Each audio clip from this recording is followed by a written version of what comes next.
অস্ত্রবিরতি লঙ্ঘনের অভিযোগে পাকিস্তানকে নিশানা।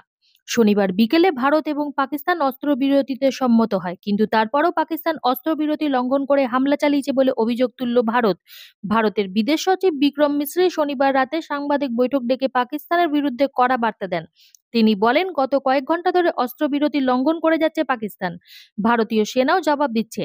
এই লঙ্ঘন অত্যন্ত নিন্দনীয় এবং এর জন্য দায়ী পাকিস্তান। তিনি আরো জানান, পরিস্থিতির উপর নজর রাখছে ভারতীয় সেনা।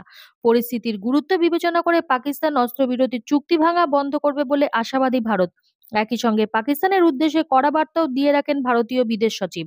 মিশ্রি জানান, কোনো ধরনের অস্ত্রবিরতির লঙ্ঘন প্রতিহত করতে কড়া পদক্ষেপের নির্দেশ দেওয়া হয়েছে। গত মঙ্গলবার বেশি রাতের দিকে পাকিস্তান এবং পাক অধিকৃত কাশ্মীরে অপারেশন সিঁদুর চালিয়েছিল ভারত। ওই অভিযানে নির্দিষ্টভাবে জঙ্গি ঘাঁটিগুলোকে চিহ্নিত করে হামলা করা হয়েছে বলে দাবি ভারতের, কিন্তু সেই দাবি মানেনি পাকিস্তান। তারাও পাল্টা ভারতের দিকে ড্রোন এবং গোলা হামলা শুরু করে, যার বেশিরভাগই প্রতিহত করেছে ভারত।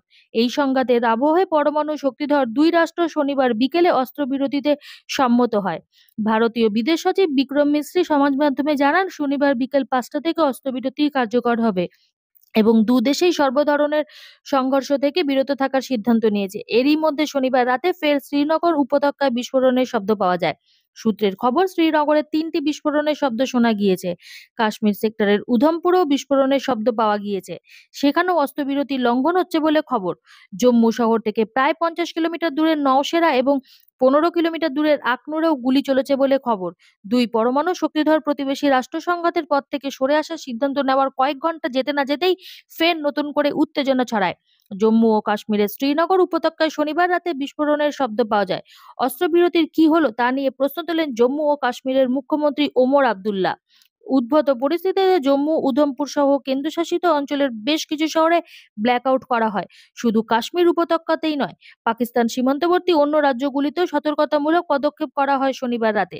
রাজস্থানের বাড়মের ও জৈসলমের, পঞ্জাবের ফিরোজপুর, পাঠানকোট, মোগা এবং গুজরাটের কচ্ছ সহ বিভিন্ন জায়গায় ব্ল্যাকআউট করে দেওয়া হয়।